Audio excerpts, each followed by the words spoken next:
வணக்கம், நான் பிரேம் சேதுபதி. வரலாற்றின் வரலாறு தொகுப்பில் இன்று நாம் காணவிருப்பது ஒப்பற்ற தமிழர் குறித்து.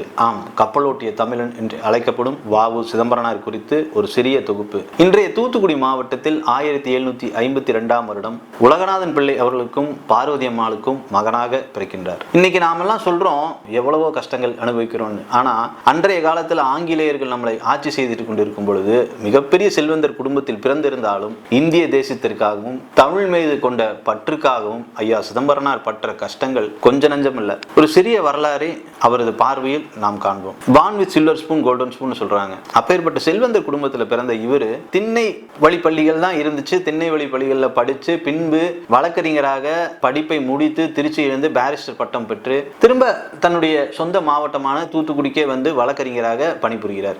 அந்த வழக்கறிஞராக பணிபுரியும் பொழுது ஆங்கிலேய ஏகாதிபத்திய அரசுக்கு எதிராக குறிப்பா ஒடுக்கப்பட்ட மக்களுக்காக வாதாடுகிறார். மக்களுடைய நற்பெயர்களை பெற்று ரொம்பவும் சிறந்த ஒரு மனிதராக வாழ்கின்றார். பின்பு இங்கிருந்து சென்னை செல்ல அடிக்கடி வாய்ப்புகள் கிடைக்கும் பொழுதெல்லாம் அங்கு சுப்பிரமணிய சிவா, இவரை விட 10 வயது குறைந்தவர், ஆனால் சுப்பிரமணிய சிவா அவ்வளவு ஒரு இந்திய தேசத்தின் மீது பற்று கொண்டவர். பாரதியார் மற்றும் சுப்பிரமணிய சிவா அவருடைய நட்பு கிடைத்து என்று தனியும் இந்த சுதந்திர தாகம் என்பது தன்னுடைய மனதில் ஊற்றாக ஊற செய்தார் நம்முடைய ஐயா வ.உ. சிதம்பரனார் அவர்கள். பின்பு ஆங்கிலேய ஏகாதிபத்திய அரசு எப்படி நம்மை அடிமைப்படுத்து என்று சிந்தித்தார். வாணிபம் செய்ய வந்த இந்த ஆங்கிலேய அரசாங்கம் அடிமைப்படுத்தியது. அதே போல எப்படி முல்லை முள்ளால் எடுக்க வேண்டுமோ அதே போல அவர்களுக்கு எதிராக நாமும் வாணிபம் செய்து அவர்களை தோற்கடிக்க வேண்டும் என்ற எண்ணத்தில் மேலோங்கி நின்றது. குறிப்பாக இந்த பிரிட்டிஷ் அரசாங்கம் என்ன பண்ணாங்கன்னா, பிரிட்டிஷ் இந்தியா ஸ்டீம் நேவிகேஷன் என்கின்ற ஒரு அமைப்பை வைத்து தூத்துக்குடி துறைமுகத்திலிருந்து துறைமுகத்திற்கு வணிக பொருட்களையும் வணிகர்களையும் ஏற்றி சென்று வாணிபம் செய்து கொண்டது. இதற்கு எதிராக சாலின் ஸ்டீமர்ஸ் என்கின்ற ஒப்பந்த அடிப்படையில் ஒரு ஸ்டீம் இன்ஜினை வாடகைக்கு எடுத்து தூத்துக்குடி துறைமுகத்திலிருந்து தானும் கொழும்புவிற்கு வாணிபம் செய்ய தொடங்கினார். ஆங்கிலேய ஏகாதிபத்திய அரசு என்ன பண்றாங்க, இதை முற்றிலும் ஒடுக்கும் வகையில் அந்த ஸ்டீமர்ஸை சாலின் ஸ்டீமர்ஸை மிரட்டி திரும்ப பெற செய்கிறார். அந்த ஸ்டீம் இன்ஜின் கப்பலை மனமுடைந்து விடுகிறார் வ.உ. சிதம்பரனார். ஆனால் அப்போ கூட மனசு தளரலை. தன்னுடைய நண்பரான மதுரையைச் சேர்ந்த 4ஆம் தமிழ் சங்கத்தை நடத்திய பாண்டித்துறை தேவர் அவரிடம் சென்று நாம் எல்லாம் ஒன்றாக இருப்போம், ஒன்றாக இருந்து கப்பல்களை வாடகைக்கு எடுப்போம், இப்பொழுது நமக்கு விலைக்கு வாங்க முடியாவில்லாலும் பரவாயில்லை, வாடகைக்கு எடுத்து ஆங்கிலேயர்களுக்கு நாம் யார் என்று காண்பிக்க வேண்டியது நம்மளுடைய கடமை என கூறி ஒரு யூனிட்ஸ் ஆரம்பிக்கிறாங்க. ஒரு ஷேர் யூனிட். சுமார் அந்த 25 ரூபாய்க்கு விற்கக்கூடிய ஷேர் யூனிட்ஸை 40,000 யூனிட்ஸை எல்லாத்துக்கும் பிரித்து விற்று இஸ்லாமியர்களும் கிறிஸ்துவர்களும் இந்துக்களும் பாரபட்சம் இன்றி எல்லாருமே வாங்குற அன்றைய காலகட்டத்திலே சுமார் 10 லட்ச ரூபாய்க்கு அந்த ஷேர்கள் விற்கப்படுகிறது. அந்த ஷேர்கள்லாம் வந்து ஒரு கட்டமைப்பு ஆரம்பித்து அது பாண்டித்துறை தேவர் அவர்கள் பிரசிடென்ட்டாகவும் ஐயா வ.உ. சிதம்பரனார் செயலாளராகவும் இருந்து ஒரு மிகப்பெரிய கட்டமைப்பை ஆரம்பித்து பிரான்ஸ்ல இருந்து எஸ்.எஸ். லாவோ மற்றும் காலியா என்கின்ற 2 கப்பல்களை வாங்கி கொண்டு வராங்க. அப்போ பாரதியார் சொல்றாங்க, நீண்ட நாட்களாக திருமணமாகி குழந்தை பெயர் இல்லாதவள் எப்படி 2 குழந்தையை பெற்றெடுத்த போது அவளுக்கு சந்தோஷம் ஏற்படுதுமோ அதுபோல இந்த பாரத தாய் இந்த 2 கப்பல்களை பார்த்தவுடன் ஒப்பற்ற மகிழ்ச்சி அடைந்தாள் அப்படின்னு சொல்றாங்க.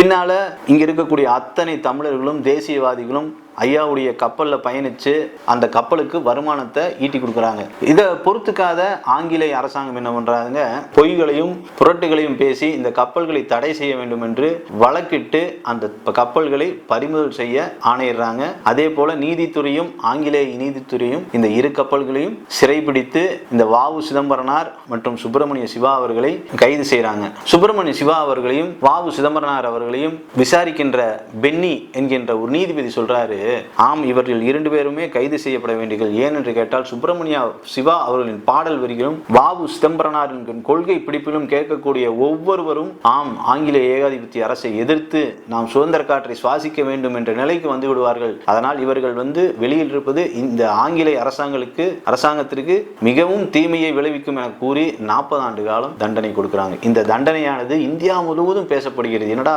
சுதந்திரத்துக்காக போராடியவர்களுக்கு 40 வருடங்கள் தண்டனையா? அதுவும் சிறைக்குள்ள பார்த்தீங்கன்னா கண்ணனூர் சிறையாகட்டும், இருக்கக்கூடிய கோயம்புத்தூர் சிறையாகட்டும், அவர்கள் பட்ட கஷ்டங்கள் கொஞ்சம் நஞ்சம் கிடையாது. மொட்டை அடிக்கப்பட்டு வாவு சிதம்பரனார் 2 கைகளும் கட்டப்பட்டு கால்கள் கட்டப்பட்டு மாடே செக்கிழுக்க தயங்கக்கூடிய ஒரு செக்கை இழுக்க செய்தார். அப்ப கூட வாவு சிதம்பரனார் இந்த பாரத தேவியை நான் சுற்றி வருவதாக நினைத்து அந்த செக்கை இழுக்கின்றார். அப்புறம் சுப்பிரமணிய சிவா அவர்களுக்கு தொழுநோய் ஏற்படுது. 2 பேருமே இருக்காங்க. அதுக்கப்புறம் ஒரு 2 ஆண்டுகள் கழித்து வெளியே வரும்பொழுது அவரை வரவேற்க கூட ஆட்கள் இல்லை. அவ்வளவு கஷ்டமான சூழ்நிலைகள்ல இருந்திருக்காரு நம்முடைய இந்த பாரத தேசத்திற்கு போராடிய ஒரு கப்பலோட்டிய தமிழன். அது மட்டுமா குடும்பத்தை இருந்துட்டாங்க. கூட பிறந்த அண்ணன் மீனாட்சி சுந்தரம் இந்த தண்டனையும் இந்த செய்தியை கேள்விப்பட்டு அவர் மீனாட்சி சுந்தரம் என்பவர் மனநிலை பாதிக்கப்பட்டு அவ்வளவு கொடுமைகள், தன்னுடைய குடும்பங்களை இழந்து, தன்னுடைய பாரிஸ்டர் பட்டத்தை இழந்து, சொத்து பத்துகளை இழந்து, மக்களுக்காகவும் தமிழினத்திற்காகவும் இந்திய தேசத்திற்காகவும் போராடிய இந்த வாவு சிதம்பரனார் இன்றைய வரலாறு. இதையெல்லாம் மறந்தால் இதெல்லாம் நமக்கு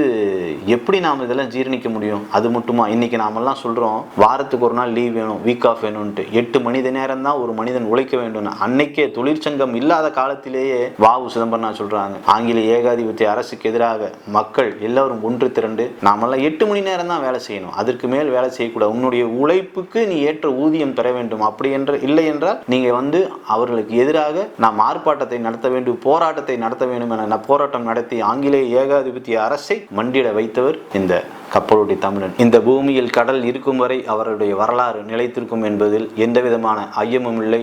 அவரை நினைவு கூறுவது ஒவ்வொரு தமிழின் கடமை, ஒவ்வொரு இந்தியனின் கடமை என கூறி வாய்ப்பளித்தமைக்கு நன்றி கூறி விடைபெறுகிறேன். ஜெய்ஹிந்த்.